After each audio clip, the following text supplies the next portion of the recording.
All right, cool. We're going to jump into this. So I've got some questions, and so I'll just ask them. So start with your name and where you're from. Okay. My name is Phoenix Kazree, and I am from Los Angeles, California. Cool. How long have you been pole dancing? I've been pole dancing, it will be 15 years in September. You're about to celebrate 15 years. That's amazing. So Yeah. tell me about your first class and why did you get into pole dancing? Okay, so my first class was in Salt Lake City, Utah. At the time, I was dancing with the Lion King, and that's where we were stationed because I was on one of the national tours. My apologies to anybody who lives in Salt Lake City, but at the time, there was just not much going on. So I was looking around for things to do, and I found an ad for like an intro to circus class. So I went and we did some static trapeze and lyra, silks, all that kind of stuff. The other students in my class I overheard them after class talking about their pole class. And I'm like, what pole class? They're like, Mhm. pole class. I'm like, no, I don't know pole class. Right. Ask you what pole class. I'm Yeah. like, like pole dance, like stripper? They're like, no, it's not. They were offended. No, it's not a stripper class. I'm like, well, I mean, pole dance to me sounds like stripper class. That sounds like fun. Where is it? Me the name of their pole dance class. I'm like, I'm ready to hit this stripper class. Yes. And my coworkers, we were always at the club. Y- I was really excited for my stripper class, and I had on my gigantic Puma half mid-length biker shorts with the tiniest bikini I could find. My bikini top, on some heels, which were not pole heels. They were so uncomfortable. The Yeah. little strappy ones that you Yeah. wear.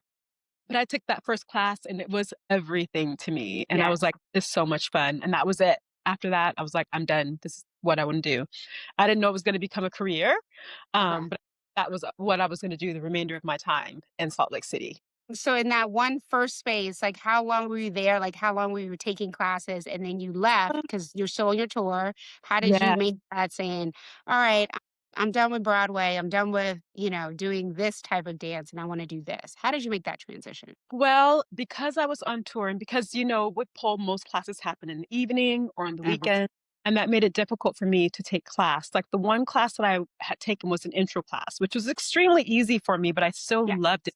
So different from the structured dance I was used to. So I took that class and the owner was telling me I could do private lessons, things like that. Mhm. So after that intro class, I went directly into private lessons twice a week. And I was in Salt Lake City probably for another 2.5 weeks. Okay. And then Chicago was our next city, and I had ordered a pole. So when I got to Chicago, I had my pole. My friend came over and put it up in my apartment, and Wow. I just started polling by myself. Found a local studio where there was a couple classes a week I was able to take, plus my private. So I started out immediately hardcore. And then I actually left Lion King. I can't remember if it was 2004. It was 2014. So about 4 years later, I was like full time. You know what is so interesting about every single one of y'all, Raj, Jamila, Nadia, Sasha, 2014 was literally, that was the year all of y'all lives changed. Literally. There must have been something special in the pole water Mhm. because every single one of y'all, there was like, this is it, and I'm not looking back. It gives me chills. Like all of y'all from different types of movement in the world, all connected with pole, but it was that year it changed. I didn't know that. Like, I remember when I first started polling, like the names that you're saying, those are people like I would watch Nadia and I would Mhm. watch Saj and I would watch Natasha. I would watch those people and Yes. those who I looked up to and aspired to be like. I was like, oh, I like what they're doing. It's really cool. Yeah, but I didn't know that we had all like kind of made that Yes. trend the same Every year. single one of you between 2013 and 2015, that was the time you're like, okay, they either won a major competition or Mhm. something took off, something went viral at the time. And it was just like, whatever I was doing, I'm not doing that anymore. Uh, yeah, So, being a professionally trained dancer, how has that experience like helped or challenged you at transitioning to pole full time? I found out that it was quite easy for me. I was already flexible. I was already very body aware, already was graceful. What I didn't have was like the upper body strength that I needed. So Mhm. that came just with pole, going Yeah. back to gym and changing how I worked out to supplement. Mm. With the job that I had, it wasn't like I was coming from a 9 to 5. Right. With Lion King, most of our shows, if we started at 7:30 or 8, we had to be at the theater 30 minutes before. That was our call time. And we were done and ready to walk out of the theater about 3 hours later, which Right. means even once I started pole, like, I was still polling all day long. Like, I could be in the studio Mm, 10 or 11 a.m. until 3 or 4 p.m., until classes started happening. Then I'd go home, shower, take a nap, go do the show. So for me, once I left Lion King, I just no longer had that evening thing. I had more time, gotcha. commit to pole. So it was not like, "Oh, I'm working all day, then I have a couple days a week to train." No, I was already doing it.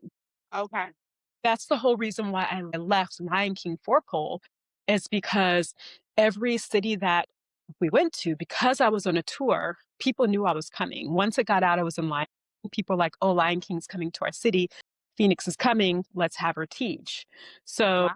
like with pole pressure, Devon, Yeah. before over, I was teaching private lessons after my show sometimes. I would have private PM at Pull Pressure, sometimes on the weekends before a show, and in between the matinee and the evening show. So I was doing Wow. like Zoom was a thing. I was teaching private lessons from to people in different countries, prepping them for competitions. I was doing way too much. So leaving my job was actually a breath of fresh air so I could rest.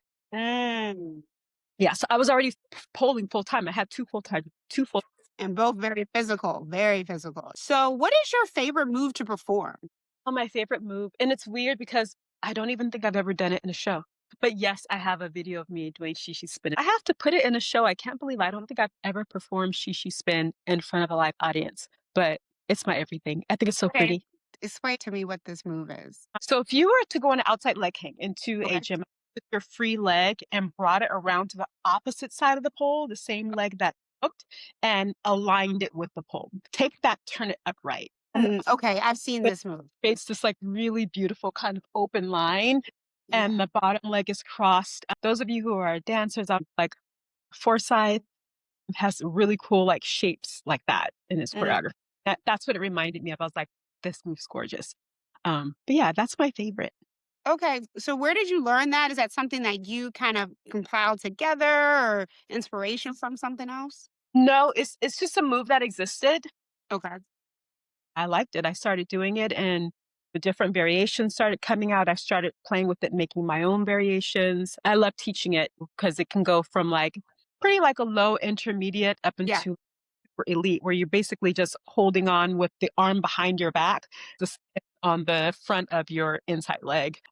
But yeah, you're basically holding on, leaning away, and I think it's pretty impressive. Yes. All right, cool. So again, I consider you a pole legend. What would you say that you're best known for? Fluidity on the pole, Okay. just really like smooth and clean with your transitions, dancing through them, Mhm. making things look a lot easier than they are. That and creative transitions. Okay. Okay. And then I feel like is it the Titanic? Is it that movement? Mhm. That's another movement that you're pretty well known for. Yes, that's probably my biggest known signature trick, even though a lot of my signature tricks are still done. People just don't know that I created it because it doesn't necessarily have a name, but the biggest one is Titanic. And that's the whole purpose of like, doing this is like telling our history because no one's going to tell our history, and Mhm. especially in light of everything that's happened in the world, they're not going to be thinking about pole dancing, but I'm thinking about it. Yes. What's one moment or accomplishment in your journey that you're especially proud of that really stands out to you? Being able to leave an incredible job, having the bravery to take that leap, all the insurances, I was able to travel and have the Mm. travel be paid for, accommodation. Well, I still made a whole lot of money Yeah. and with people that I absolutely love. Like it wasn't like, you have the people at work that you just don't like. No, like we were just such a family. It was like the Yeah. dream job, if you are an artist or a movement artist, and that I was able to, leave that for something else that's just as incredible. So that was number one. Number two, I would say, I think my biggest international win would be Polar Italy, the inaugural Polar Italy competition. Why did you decide to start PK Move Online? Talk to me about that. So that was a COVID thing. Like most of Mm. us kind of went online during COVID. Even though I had already been online since like 2013, Okay. teaching on Skype before Zoom was a big thing. Yes, that's Yeah, right. just because of that. Because I had never even thought to do group classes online, had just been working with individuals. And Mhm. once everything shut down, I was actually stuck in Chicago at the time. I was supposed to be doing a residency there, and Mm, it got shut down. So I'm like, well, we've got the studio available to us. We were going in and just dancing, myself and the owner, who is also a good friend of mine. mhm. Then people started coming out doing group classes. I was like, oh, I teach online. I can do this. I can do group Right. classes. So, I started with like 2 classes, and they were both non-pole classes because I figured everyone doesn't have a pole at home. And it just kept growing. I just kept Yeah. adding classes. I'm like, maybe I should make a platform. And yeah, that's where it happened. Yeah. I tried to get away from it as things started to, close down. It was like, yeah, no, no, you're not leaving us. You're not quitting us. Yeah. No, I do like virtual. I like virtual because, schedules, you can kind of fit it in where you can. And especially here, with the studio, we're just so busy that, you know, can't get a spot. Even I can't get a spot in my own studio. That's kind of a good thing, right? It is a good thing. It is a good thing. Yes. Okay. In what ways has your Black identity influenced your journey in the pole world, both in empowering and more complicated ways? Well, I feel like one of the ways, I remember when I first started competing and I was watching, you're always looking for someone who looks like you. And I remember watching, I don't know if people remember Sabrina Woods, Okay. incredible strong polar back in the early or late 2000s to early 2010s, as well as Skittles. I think Yes. her Keisha Wimberly, and then Prawn out of France. That's kind of the only Black women that I was seeing, like, do, like, big international competitions. I don't even know if Saj was competing at the time, Hmm. but I remember seeing Sabrina, those, and Prana. And Prana was the only Black woman that I had seen competing internationally. So, I was like, "I'm gonna, submit for a competition overseas," and I got in, and once I did, I just made the decision that I was only gonna compete internationally from then on because I wanted to be that face that people were Hmm. looking, that that was an option for them. So as far as I know, I'm the first, African American woman to actually compete in several on several continents. That's awesome. That's awesome. So, what keeps your love for pole alive after all these years? Because you said is it 15 or 16 years? This 15. okay, Fif 15. Yeah. Okay, 15 years is a long time. It is a long time. It is a very long time, and my love for pole has changed. It's my peace. When things are, like, going crazy, like, I can come to the pole and just move around. I don't feel like, I'm necessarily feeling the desire to do all the latest tricks. It's a place of peace for me. I also love, like, sharing. I have a lot of background before pole and even within pole since I've been doing it. I approach it kind of like I did when I was a gymnast before I was actually a professional dancer. Oh So I wow. approach it the way I learned gymnastics and also the way I learned dance. So I have a lot of philosophy behind working with the apparatus and, what muscles working and not just this goes here, this goes there, but why this goes here and where things are in relationship to your apparatus and other parts of your body to help Hmm. make it work for other bodies that are, different proportions, different Yeah. size. So I think my passion for pole right now is sharing. I love sharing my knowledge and I love choreographing and Hmm. creating. That's kind of what I've been doing lately is just putting my people out on the stage and Yes. like you win me the awards now. Right. Yes. So, do you ever hit any creative blocks, like when you're working with people? And how do you work through creative blocks? Well, I used to hit them a lot more than I do now. Now that I'm no longer competing, um, Mm. not like creating as many things as I used to. So now I don't like to create more than 3 pieces at once. So if I'm prepping people for comp, it's no more than 3. Okay. And if preparing for something for myself, it's myself plus 2 more because I did used to have those creative blocks. But I do have some improvisational skills that I've learned like throughout my dance years. There's lots of tools and things that I can use to kind of like help me force the movement to come through just by kind of putting myself in a box and giving myself challenges with movements. Hmm. So that tends to help me, and then once the ball gets rolling, then it's easier for me to keep it moving. And I'll also use that, for example, if someone has brought me maybe music or a concept that I'm just not quite feeling, because that does Yeah. happen. You can't always be like, "That song is horrible, let's choose Right. something else." You're just like, "Okay, okay, let's see what we can do with this song," and Yeah. yeah, it always works out. Yeah, but So, yeah. cool. What do you think the future of pole looks like? On stage, in studios, competition, beyond? What do you, if you had a crystal ball, you're like, this is what I would hope gets incorporated or continues or comes back. Well, in studios, I see more and more studios are popping up everywhere, which I Yes.